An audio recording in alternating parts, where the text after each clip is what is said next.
Hi, I'm Mcrosbie from Finch Chevrolet in London, Ontario, Canada, and you're watching Cars and Crosby. Wide body time. I've got a Z and an E coming off the truck today, and we're going to go over what's going on the lot with our Corvettes here, and I'm getting ready to go down to the Corvette Caravan in Bowling Green in a few weeks, all in today's episode starting right now.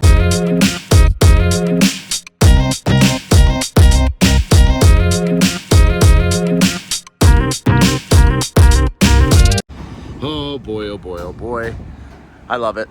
Wide body time, 1-to-1 ratio. This is what we're gonna see a lot more often, where an E-Ray and a Z06 are gonna be coming off the truck in the same ratio. These are some of the last 24 model years. There is the 25 model year that's gonna be changing, so we're gonna talk about that today. We're gonna unwrap these wide bodies and go over that.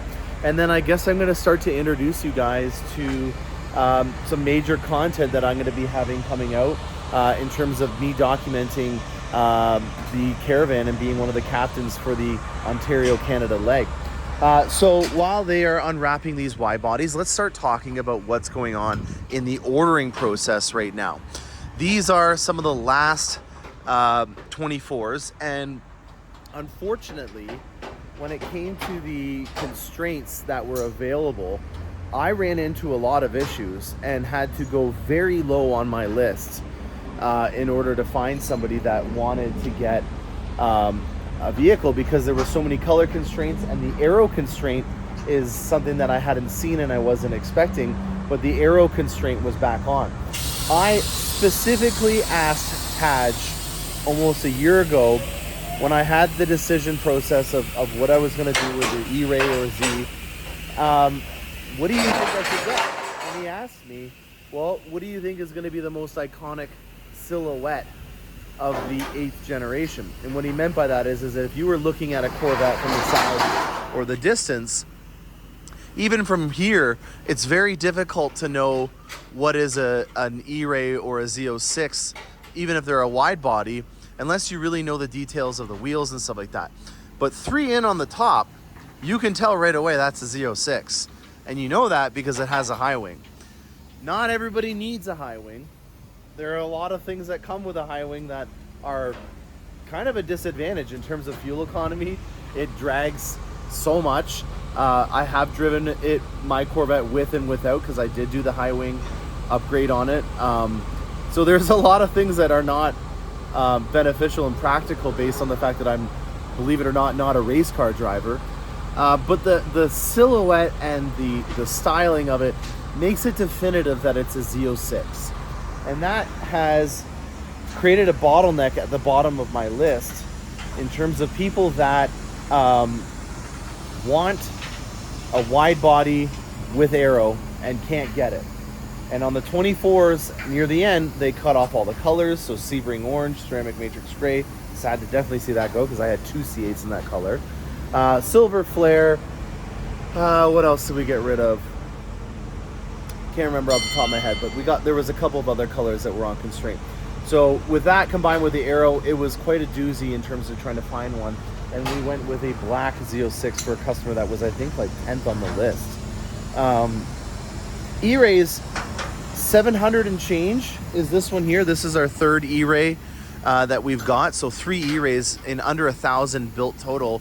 Feather in the hat to Finch Chevrolet in terms of being a Corvette center up here in Canada. I'm not a Mike Furman yet, but I'm working on it. Hope you guys appreciate all the efforts that we do here on that. So last to be talking about for 24 allocation would be the Stingray. We have now 2 units available for the Stingray.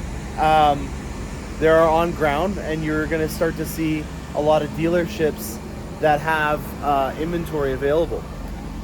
I started out we didn't even have a Corvette license when I started out as a salesman here. According to my HR app, it was 12 years ago. I was just trying to, I loved Corvettes as an enthusiast, but I didn't know a lot about them. That's a nice 670 horsepower startup. I got into Corvettes, started selling them, and if you don't remember, back in the 2014 to 2017 age, C7 Corvettes, they sold for a bit. There was a bit of a waiting list at the beginning, but by 2017, there was no waiting list. And I'll never forget the first time that Mr. Finch gave me $1 million to order C7 Corvettes for the lot. I took it extremely seriously. I was putting together portfolios, I was giving them names, I was presenting them to Mr. Finch on why I thought that these would be good models, and it worked. We had people that were coming from coast to coast, and I was designing cars that, yeah, right over here is great. I was designing cars that were not just like a dealer spec. And I'm not trying to rip on other dealerships, but there's clearly a difference between when I style a design session with somebody and when someone just orders it because they're afraid of how much they cost for their inventory. So what I mean by that is, from a business perspective, a lot of individuals will just order a base model, or they're loaded up, and they're not really looking at the end user when they're ordering these vehicles. And I have a lot of passion, so when I'm designing these vehicles, I really focus my hardest on trying to think of the end user. So I actually start with creating a profile of who I think is going to buy this car, whether it be a retiree, you know, and those kind of things. We call those style cruisers or something like that, where it's, you know, in the C7 era, it would have been a convertible with automatic and chrome rims. And so I would think about the end user. So all the Corvettes that we design that are not for a factory order sold unit, we put some heart and soul into them. And so that is how we went from not even having a Corvette license 9 years ago to being one of the top dealerships in Canada. Because while everyone was ordering inventory on their lot and it was sitting, we were selling them because we were making bespoke orders that you didn't even know yet. So if you're interested in getting a C8, they're available now in a Stingray format. If you are wanting to do a design session with me and you finally decided that a Stingray is something that you want to do, I can get you one in a matter of about 2 months. I pride myself on the experience that I give people, and that's my shtick on that. So Stingrays, you can get one. E-Rays, under 1,000 still built. We've got 3, and I think that there's about 20 to 25 people that are still serious on our list. 25 model year is starting up. We did get a Hysteria, 1 of 1 in the country. Exposed carbon fiber, 1 of 3 in the country for Aero. And then there was also 3 that were in the carbon flash for the Aero. So only 6 Aeros out of 42 Z06s came to Canada. So that gives you an idea of this not just being an end of model year constraint. It looks like this is carrying over into the 25 model year, which is a little concerning because I thought we would have been over this by now. And I think that as a business, if you have people that are wanting an $11,000 option in Canadian dollars, you find a way to get it to them. It shouldn't be the case that, you know, 3 model years in now of the Z06, we're still having to worry about there not being parts that we can get for these vehicles. So that is my constructive criticism to General Motors. I feel the same kind of disdain that you guys do when you guys are waiting on a list for upwards of 5 years for this E-Ray guy. 4 or 5 years he's been waiting, and then I tell you, you can't get a certain item. So yeah, that is a good little rant. I have some unpacking to do on these Corvettes, inspecting them, making sure that everything's great on them. So I will show you guys what they look like after they're unwrapped. Now, I mentioned that this was a Corvette episode, but this is the only exception I'm going to make for today's episode. 682 reasons why this is going to be included in the episode, and that's because we've got another V where I can see myself in the reflection because of that ceramic coat that's on here. Black on black, this is the way to go with a V. You really can't beat it. You've got a little black exhaust on there. They put the zebra wood from the regular sport interior on here, so this is the only way that you can get currently a platinum with an all blacked out interior. But we do have on the 25 redesigns a new set of interiors that are coming up. So there's going to be a red, there's also a new lighter interior. So parchment is unfortunately no longer a part. And we're going to do a full-fledged episode on that at a later date. So as of right now, Escalade V, let's pop the hood and show you why this is a Corvette episode related topic, because we have a hand-built LT4 with a cool little 20th anniversary badge for Corvette race or Cadillac racing. And Prawn de Slack, who I think actually made my LT6, is the proud builder of this 682 horsepower pushrod V8 with an Eaton supercharger with 3.2 liters in displacement. It's the Eaton supercharger from the ZR1 on the C7 generation. So there is also some more Corvette information for you as well. And we're back to Corvettes. All right, a fresh batch from Bowling Green has just arrived. And let's go through it while they're unwrapping our single Corvette that came off. Let's see what we got here. That is a sign that it is a Z06 with the arrow and not, Z06 non-arrow, non-Z07. Still want to go on some rants about Z07 over Z06. I think that some people think that it's a better version of the car, but it's not. 10% stiffer suspension, yes, that is something that's a part of it, but on top of that, you know, you're looking at it already being a stiffer suspension from a regular Corvette. So it's not just 10% stiffer, it's a lot stiffer. And I think that what you're trying to do with this car is make something that you can have as a tool to have fun. And you might be adding too many stats into one category with a Z07 and not having a more well-rounded vehicle that fits your needs, if you understand what I mean by that. So I guess I've been going on this whole ego over build and style thing for a while, and I'm really starting to commend people that don't choose the arrow, not just because it's a constraint on it, but that don't choose the arrow because, or a Z07, you can do the arrow if you want, but know that it comes with certain sacrifices. There is a very rare option. We didn't really know it at the time, but that wheel option for the 25 model year is going away, and that was only around for one model year. So this split spoke forged wheel ended up becoming a rare option that we didn't really realize it was going to be the case. I think one of the reasons why a lot of people didn't order it is because, just like with a lot of vehicles, this was a standard kind of style wheel, and there wasn't a lot of variation, but there was a significant difference in the price. This is an E-Ray. We've got an E-Ray on the truck here. Every E-Ray that we've had has had the edge red calipers, so there's no difference there. But they're a black set of forged wheels, which has not been the case for me. Every single E-Ray that I have sold so far of the 3 is with the polished bright aluminum wheels. So starting to warm up to that wheel though. Very cool. It's an E-Ray with black exhaust, black everything on it except for some red accents. Looking like a cool car. On the topic of black, I've got another lot inventory piece. So if you're looking for a black beauty, this is your Corvette and it's ready to go. We've got stealth interior, 3LT, adrenaline red stitching, red seatbelt, and red calipers with a forged wheel with a red trim accent.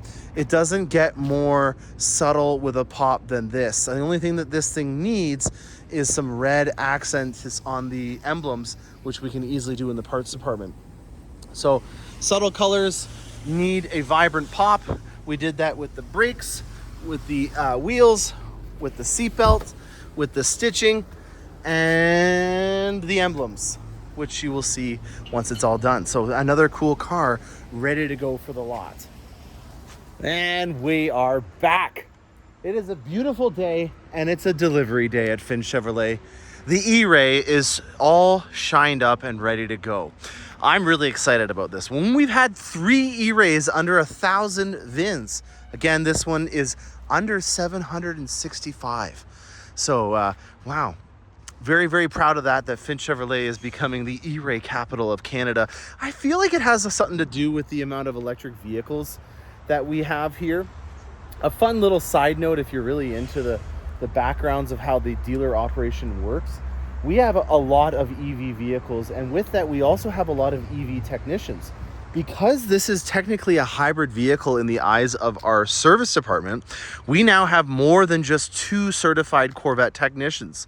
one of our EV technicians has dedicated some time to be trained on being able to do the pre-delivery inspections and any work related to the E-Ray. So now I have even more capability in my service department in getting Corvettes out. In this situation, the Corvette came in and we were under a time pinch in order to get the PPF and the ceramic done before the client took it away. And because I had that one extra hybrid technician now, I was able to sneak it into the shop and get it in there sooner than later.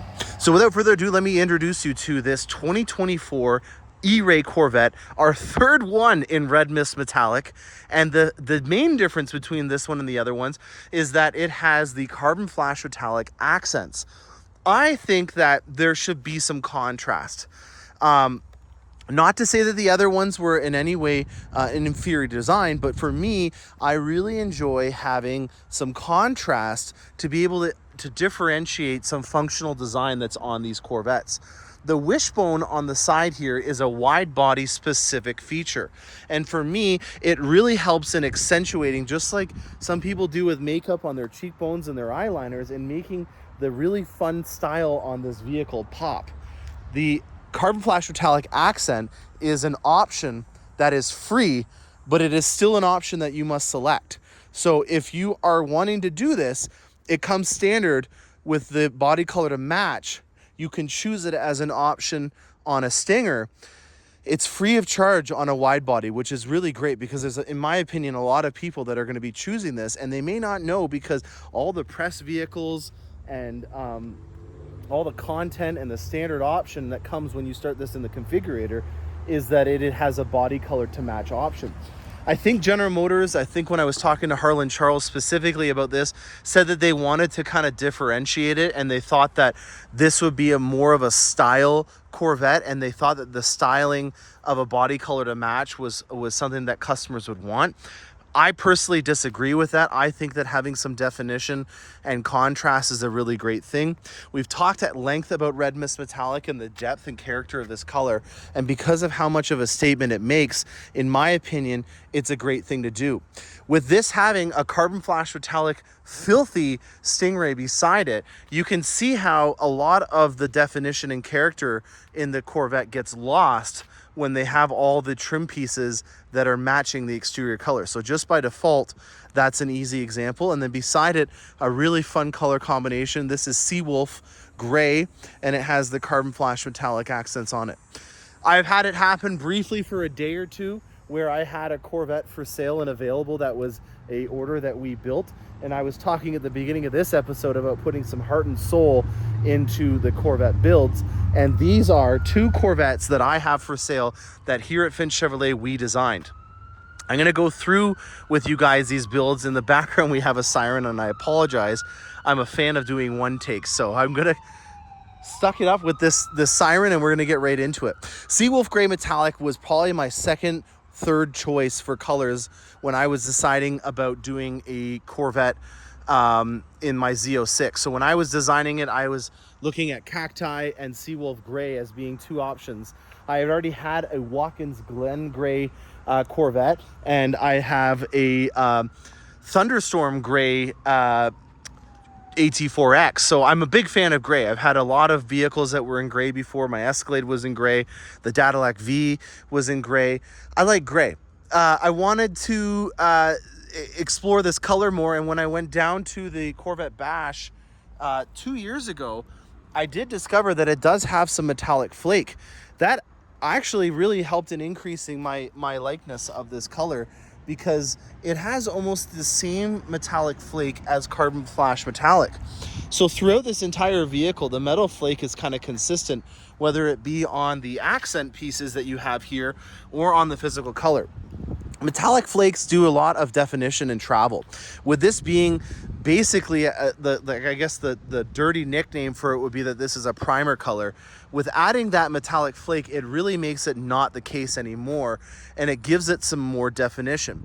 One of the easiest ways to see definition is to look at the front hood or to look at Red Mist Metallic. This has the most metal flake out of any GM color that we have, and it is the gold standard for travel. Pardon the pun, because there is gold in the metal flake. Travel is what you get when you have undulations and turns and curves where the light is refracting at a different rate. When you have that, you get some amazing definition in the functional design on the Corvette. This is carbon flash metallic, so again, if it's going to be a black vehicle, this is going to give it some more definition. And I'm not at all fazed or self-conscious of the fact that I'm doing a video with a filthy black Corvette, because at least you get to see what the filthy black Corvette looks like if you buy one. Your Corvette will not always be clean. If you ceramic coat it like this one is here, it will stay cleaner for longer, but it will eventually look like this if you decide to go to a park and fly for 2 weeks. That being said, you can see here with the metallic flake how it does mitigate some of that dirtiness with the metal flake, and it also gives it some definition that you definitely don't get when you have just a big black blob like on that truck over there. This is, in my opinion, an underrated color, and if you were going to do black, I would only consider doing this color. I also, at the Corvette Bash last year, saw someone that did a PPF matte film, and when you have it in a matte PPF film, it turns it into a metallic matte black, and it is one of the coolest finishes that I've seen. And it reminds me of Panther, who I still haven't driven yet this year, and I feel very self-conscious about that as well, in that I have Panther stored away in her pen all summer long. I've got to get her out for the fall season. So back to this. This is Seawolf Gray. I really like the color. I think it's underrated, and I always like a color that is a low volume color. I did ceramic matrix gray twice. It was around a 6% color in terms of the total amount that people chose for the color, and I like that. I don't want to be driving down the road in a $100,000 vehicle and see 8 of them on the way to a Corvette event. I want to be one of 2 or 3 at the Corvette event. That's just how I roll. Pardon the pun number 2. Seawolf Gray is a really good color to have some high contrast in and to accentuate the colors out. Some colors that do that as well would be the ceramic matrix gray that I have, and also black. So when you have this color, make sure that you're using vibrant, fun accents. This being a non-sold unit, I had to limit myself and stifle the amount of fun accents that I did. But if I was to make a suggestion, I would say run with a secondary color theme that is very aggressive and out there with some vibrant color, because you have a very subtle blank palette that you're working with. You can see how I did that on this carbon flash metallic one, where we have the red pinstripe, red calipers, adrenaline red two-tone seats, and a 3LT interior, which gives you the red stitching as well. That is, in my opinion, a really great use of being able to have a subtle color pop with a secondary color. Short one, not a long one. So Seawolf Gray, we're trying to keep the price point on this one as reasonable as possible. I believe that we got it just above 115. Yep. This is a 2LT. I will always put 2LT on Corvettes, even if it's on constraint, because I think that that is, bar none, one of the best things for resale. If you're looking at putting money into an investment, you want to make sure that it's not going to depreciate. Putting your money into a 2LT option, without a doubt, is a great investment option.